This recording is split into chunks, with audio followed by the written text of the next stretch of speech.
दोस्तों, जैसा कि आप जानते हैं कि 22 जनवरी 2024 को अयोध्या में पूरी तरह से तैयार हो चुके भव्य मंदिर में राम लल्ला की प्राण प्रतिष्ठा होनी है।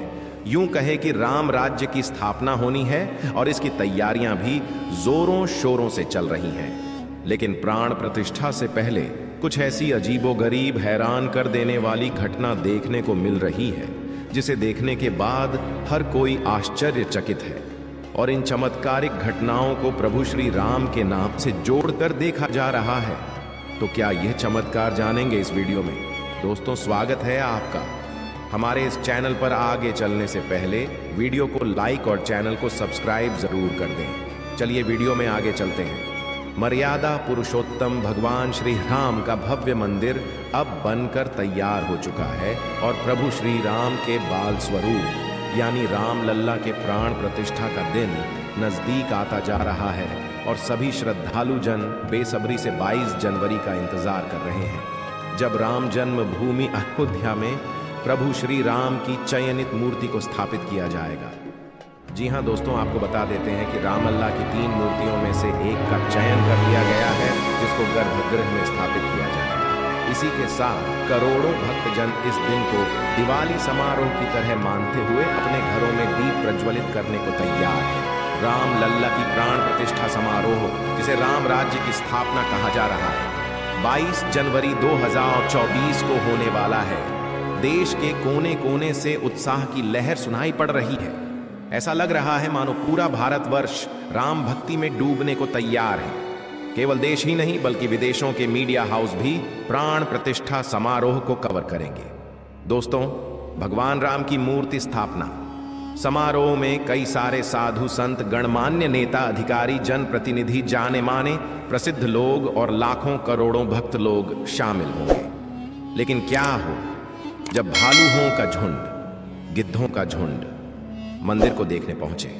जी हां दोस्तों, कुछ ऐसा ही चमत्कारी और हैरान कर देने वाला दृश्य देखने को मिला जब बीती रात्रि कुछ भालुओं का झुंड मंदिर प्रांगण के आसपास के क्षेत्र में मंडराते हुए दिखे। इससे पहले भी अयोध्या में एक चकित करने वाली घटना देखने को मिली, जब अयोध्या के अंतर्गत आने वाली तहसील मिल्कीपुर के गांव धर्रौली के जंगलों में दर्जनों गिद्धों का एक झुंड देखा गया, जिसे देखने के लिए ग्रामीणों में कौतूहल सा मच गया। चूंकि गिद्ध एक ऐसा पक्षी है जो मृत पशुओं के सड़े गले मांस को खाने का काम करता है, इससे बीमारी फैलने का डर लगभग खत्म सा हो जाता है और प्रकृति की सफाई हो जाती है। इसी कारण गिद्ध पक्षी को प्रकृति का सफाई कर्मी भी कहा जाता है। साथ ही गिद्धों को अपशगुन का संकेत भी समझा जाता है। लेकिन सोचने वाली बात यह है, जब इनकी संख्या दिनों दिन घटती जा रही है, यह विलुप्त के कगार पर है, तो हमारे मन मस्तिष्क में इस प्रश्न का उठना स्वाभाविक सा है कि जब इन गिद्ध पक्षियों की संख्या देश में दिनों दिन कम होती जा रही है, तो ऐसे में दर्जनों की संख्या में अयोध्या के क्षेत्र में यह गिद्ध अचानक कहां से आ गए और केवल अयोध्या में ही क्यों आई है। ताज्जुब करने वाली इस घटना को गहराई से समझते हैं दोस्तों। जैसा कि रामायण में बताया गया है कि कैसे प्रभु श्री राम ने अपनी वानर सेना के दम पर लंकापति रावण से साहसिक युद्ध किया और अंततः लंकाधिपति महाबली हनुमान, वानर राज सुग्रीव, बाली पुत्र अंगद और असंख्य वानर सेना थी। इसके अलावा उनकी सेना में यक्षराज यानी भालू के राजा जामवंत भी थे, जो समय समय पर अपने वानर सेना का मार्गदर्शन करते थे। इसके अलावा रामायण में एक घटना का उल्लेख देखने को मिलता है कि महापंडित कहे जाने वाला धूर्त रावण जब माता जानकी का अपहरण करके पुष्पक विमान में बैठाकर लंका ले जा रहा था, तब रावण का सबसे पहला सामना होता है विशाल जटायु पक्षी से, जिसने हवा में उड़ते हुए रावण से बड़ी वीरता के साथ युद्ध किया और रावण को चोट भी पहुंचाई। लेकिन रावण के वार से पक्षी जटायु का एक पंख कट गया और जटायु धरती पर आ गिरे। अपहरण का सारा वृत्तांत जटायु ने राम जी को सुनाया और अंततः वीर गति को प्राप्त हुए। सतयुग के इन्हीं जटायु पक्षी को आज कलयुग में गिद्ध पक्षी के नाम से जाना जाता है। और जब तहसील मिल्कीपुर के धरौली गांव के जंगलों में दर्जनों गिद्ध पक्षी को एक साथ देखा गया, तब सभी ग्रामीण लोग यही कह रहे हैं थे, जब यह पक्षी विलुप्त के कगार पर है जो अब ना के बराबर देखने को मिलते हैं। तो इतनी बड़ी संख्या में गिद्धों को एक साथ देखना किसी चमत्कार से कम नहीं है। ग्रामीणों का मानना था कि यह गिद्ध पक्षी और कोई नहीं बल्कि जटायु के अवतार या फिर वंशज है, जो अयोध्या में बन रहे रामलला के भव्य मंदिर को देखने पहुंचे हैं, या फिर यूं कहे कि अपनी हाजिरी लगाने अयोध्या आए हैं। अयोध्या में विलुप्त प्रजाति के गिद्धों का दिखना किसी चमत्कार से कम नहीं है और लोगों ने इन गिद्धों को जटायु का वंशज मानकर उनकी पूजा करना भी शुरू कर दिया है। चलिए अब बात करते हैं वानरों की। आपको तो पता ही है कि प्रभु श्री राम की सेना में असंख्य वानर शामिल थे, जिनकी सहायता से भगवान राम ने लंका पर विजय पाई थी। और आज के समय में बंदरों को उसी वानर सेना का प्रतिरूप माना जाता है। यूं तो अयोध्या में बंदरों का जमावड़ा देखने को मिलता रहता है, लेकिन इतनी बड़ी संख्या में बंदरों का झुंड कहां से आ गया, यह भी सोचने वाली बात है।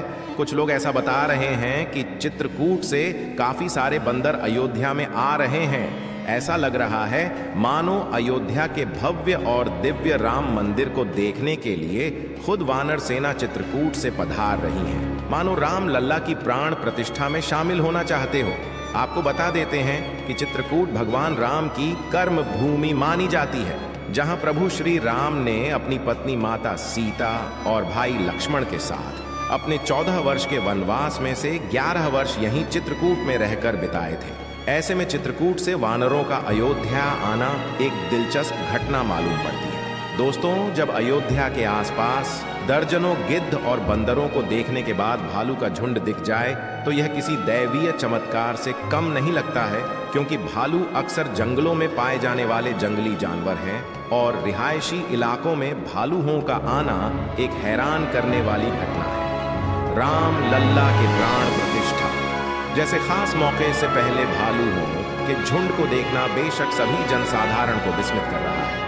यहाँ भी राम भक्त लोग आपस में चर्चा कर रहे हैं कि यह भालुओं का झुंड और कोई नहीं बल्कि सतह काली प्रभु श्री राम के भक्त यक्षराज जामवंत के अवतार हैं, जो 22 तारीख को हो रहे अलौकिक समारोह में शामिल होने की अपनी इच्छा व्यक्त कर रहे हैं। तो यह कह सकते हैं कि प्रभु श्री राम की संपूर्ण सेना राम जी के दर्शन हेतु अयोध्या पहुंच रही है, जिसमें जटायु जामवंत और पूरी वानर सेना शामिल है।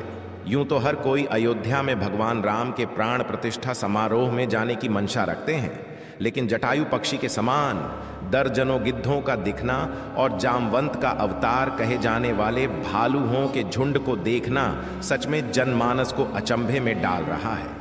अब तो ऐसा लगता है जैसे राम लल्ला के इस प्राण प्रतिष्ठा समारोह में केवल नर और नारी ही नहीं बल्कि सूर्य देव, नाग, किन्नर, गंधर्व शामिल होंगे और स्वर्ग से अन्य सभी देवता गण भी इसके साक्षी बनेंगे। सभी यह देखना चाहते हैं कि मर्यादा पुरुषोत्तम भगवान राम जब बाल अवतार में अयोध्या नगरी में विराजमान होंगे तो कैसे लगेंगे।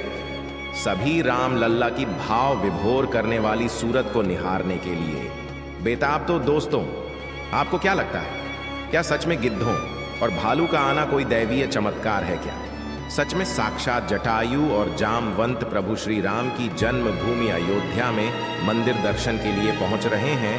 अपने विचार कमेंट के माध्यम से जरूर लिखें। तो आज के लिए बस इतना ही, मिलते हैं अगली वीडियो में। वीडियो के अंत तक बने रहने के लिए आप सभी का धन्यवाद।